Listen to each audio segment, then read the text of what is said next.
उत्तर भारत में सक्रिय पश्चिमी विक्षोभ का असर कमजोर होते ही शेखावटी में सर्द हवाओं ने सर्दी बढ़ा दी है।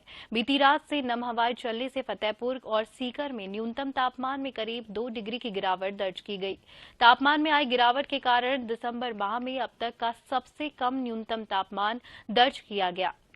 मौसम विभाग के अनुसार विक्षोभ का असर कम होने से दिसंबर के दूसरे पखवाड़े में तेज सर्दी रहेगी। अगले 24 घंटे में प्रदेश के अधिकांश भागों में न्यूनतम तापमान 5 डिग्री से नीचे जाने के आसार है। प्रदेश के सीकर जिले में बीती रात उत्तर पूर्वी हवाएं चलने से ठिठुरन रही। सुबह खेतों में ओस की बूंदों की चादर छड़ गई। नमी बढ़ने से दिन में सर्दी रही, शाम होते ही सर्दी ने असर दिखाना शुरू कर दिया। फतेहपुर कृषि अनुसंधान केंद्र पर न्यूनतम तापमान 2.5 डिग्री और अधिकतम तापमान 25 डिग्री दर्ज किया गया।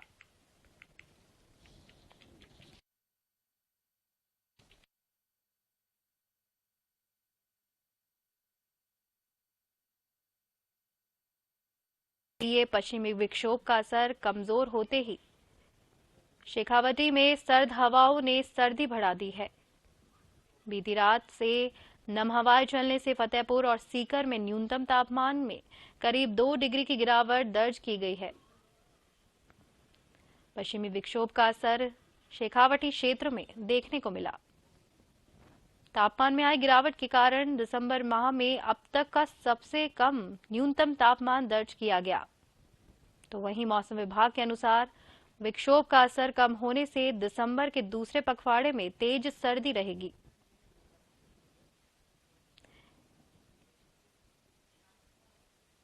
नमी बढ़ने से दिन में सर्दी रही, शाम होते ही सर्दी ने असर दिखाना शुरू कर दिया।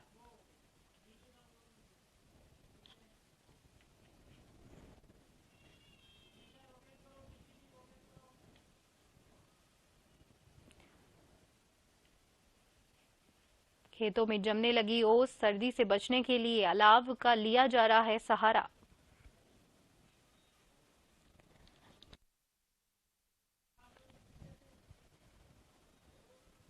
मौसम विभाग के अनुसार विक्षोभ का असर कम होने से दिसंबर के दूसरे पखवाड़े में तेज सर्दी रहेगी।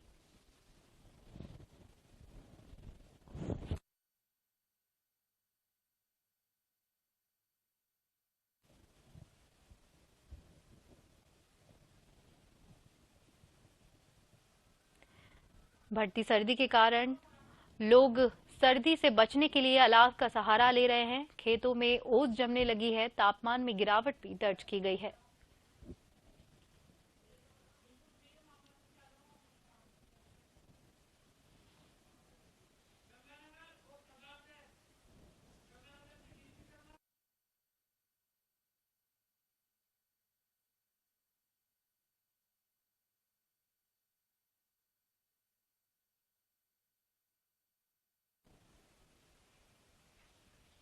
और इस खबर पर अधिक जानकारी देने के लिए हमारे साथ हमारे संवाददाता सीधे लाइव जुड़ चुके हैं, जो कि श्री गंगानगर से डीपी शर्मा हमारे साथ लाइव इस वक्त जुड़ चुके हैं और सरदार शहर से गजेंद्र हमारे साथ लाइव जुड़ चुके हैं।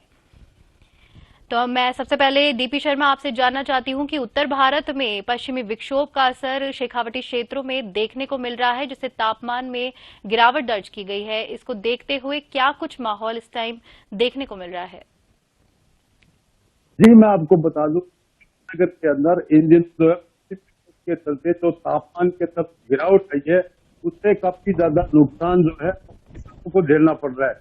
कि दिन के अंदर सुबह जैसे होती सूर्य देव जो गर्मी की दिनों के जैसे तेज जो होता है, उस हिसाब से सूर्य देव की जो गर्मी जो देखने को मिल रही है, गर्मी के चलते फसलों पर काफी ज्यादा प्रभाव पड़ता है। साथ ही मैं बता दूं आपको कि जो इन दिनों जो रात का जो समय है, उस समय जो रात को थोड़ी ठंडक होती है, उससे ओस जो गिरती है, ओस की वजह से फसलों को काफी ज्यादा फायदा मिलता है। उससे जो अभी सरसों की जो बिजाई हुई है, सरसों के ऊपर भी पानी के जो उससे जो खरपतवार बढ़ने की संभावना है, साथ ही किन्नू और गाजर की जो फसलें हैं, उनके ऊपर काफी ज्यादा असर पड़ेगा, उसके अंदर भी मिठास होगा। तो ऐसे के अंदर जो है अभी जो तापमान के अंदर जो दिन के अंदर गर्मी और रात के अंदर जो सर्दी है, उससे आमजन जीवन पर भी काफी ज्यादा असर पड़ता है, क्योंकि इन दिनों मौसमी बीमारियां भी काफी ज्यादा क्षेत्र के अंदर फैली हुई है। इन दिनों आपको मैं बता दूं कि अस्पतालों के अंदर ओपीडी क्षेत्र के ओपीडी के अंदर मरीजों की संख्या भी दिन प्रतिदिन बढ़ती जा रही है। जी जी, मैं बात करना चाहूंगी हमारे सरदार शहर से संवाददाता गजेंद्र से। गजेंद्र, इस वक्त सरदार शहर में क्या कुछ माहौल बना हुआ है? लोगों को सर्दी के कारण क्या कुछ परेशानियों को झेलना पड़ रहा है? बिल्कुल स्फूर्ति में आपको बता दूं, सरदार शहर में इन दिनों अच्छी खासी सर्दी पड़ रही है। रात के तापमान की बात करें तो 5 दशमलव के करीब रात का तापमान रहता है, जिसके चलते लोग रजाइयों में घुसने को मजबूर है। हालांकि अच्छी बात यह है कि दिन में होते जो है वो दर्शन दे जाते हैं, जिसके चलते दिन में हालांकि सर्दी का असर कुछ कम रहता है, लेकिन देर रात और सुबह की समय सर्दी वो कड़ाके की पड़ती है, तो इसमें आमजन काफी प्रभावित हुआ। इसके अलावा जैसा कि सहयोगी बताए थे कि अस्पतालों के अंदर लगातार खांसी जुकाम बुखार के मरीज बढ़ रही है, ओपीडी लगातार बढ़ रही है। हर घर के अंदर मेडिकल स्टोर आपको नजर आ जाएंगे, क्योंकि लगभग हर घर के अंदर एक आध कोई ऐसा व्यक्ति जो बीमार हो रहा है, तो कहीं ना कहीं सर्दी का असर है वो देखा जा रहा है। इसके अलावा ओस इस बार नहीं पड़ी, जिसके चलते किसान है वो थोड़े चिंतित है, क्योंकि ओस पड़ती तो निश्चित रूप से फसलों को काफी फायदा होता है, लेकिन ओस नहीं पड़ने से, धूम नहीं पड़ने से कहीं ना कहीं फसल है वो, हालांकि अपन फसलों के अंदर आए तो कहीं ना कहीं किसान है वो चिंतित है, लेकिन सर्दी का असर है वो दिखाई देने लगा है। जी स्फूर्ति।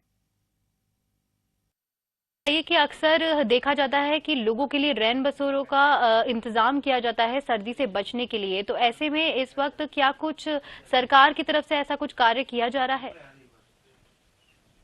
स्फूर्ति में आपको बता दूं, तहसील क्षेत्र के अंदर रेलवे स्टेशन के पास नगर पालिका की ओर से रेन बसेरा शुरू कर दिया गया है। सर्दी को देखते हुए वहाँ पर अच्छी खासी व्यवस्थाएं भी प्रशासन की ओर से की गई है। हालांकि सर्दी है वो कड़ाके की पड़ रही है, तो ऐसे में लोग है वो अलाव का सहारा लेते हुए भी सुबह शाम आपको दिखाई पड़ जाएंगे। हालांकि वाहन चालकों को परेशानी हो रही है, सुबह सुबह स्कूली बच्चे स्कूल जाते हैं, उनको भी सर्दी के चलते परेशानी हो रही है। स्फूर्ति में आपको बता दूं, सरदार शहर क्षेत्र या फिर चूरू जिला है वो सर्दी और गर्मी दोनों के लिए ही जाना जाता है। सरदार शहर के अंदर या चूरू जिले की बात करें तो यहाँ पर सर्दी भी राजस्थान के सर्वाधिक पड़ती है, और गर्मी के अंदर भी राजस्थान के अंदर चूरू जिला वो रिकॉर्ड तोड़ता है। जी, डीपी शर्मा, गंगानगर में हमने देखा कि पारा -डिग्री पर चल रहा था, तो अब क्या स्थिति बनी हुई है?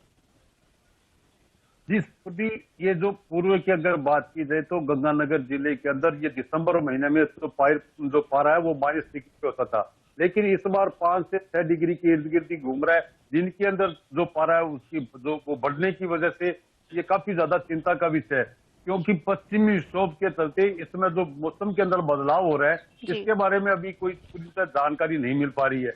मौसम वैज्ञानिक हालांकि समय समय पे भविष्यवाणियां करते रहते हैं, लेकिन उनकी भविष्यवाणियां भी कहीं न कहीं जो सही दिशा की ओर नजर नहीं आ रही।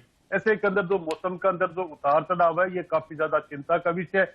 दिन के अंदर गर्मी, रात के अंदर सर्दी की वजह से हर जो आदमी जो घर के अंदर मरीजों की संख्या जरूर बढ़ती हुई नजर आ रही है। हालांकि थोड़ा सा जो रात के समय ओस जो गिरती है उससे फसलों को थोड़ा फायदा मिलता है, लेकिन वो जो फायदा है दिन के अंदर जो गर्मी पड़ती है उससे फिर वो उसी जगह पे पहुंच जाती है जहां से वो चले थे। ऐसे के अंदर जो अभी मौसम के अंदर जो उतार चढ़ाव है तो वो काफी ज्यादा चिंता का विषय बना हुआ है। बाकी अभी देखना है दिसंबर का आधा महीना तो बाकी पड़ा, आने वाले दिनों में किस हिसाब से गर्मी होगी और किस हिसाब से फसलें जो पकेगी, ये किसानों के चेहरे पे लकीर जो चिंता की जो ये लकीरें सामने दिखाई दे रही है। जी श्रुति।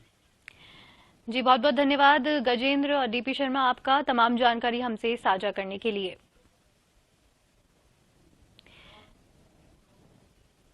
राजस्थान में भारत जोड़ो यात्रा चल रही है और इस यात्रा में कई नेता भी शामिल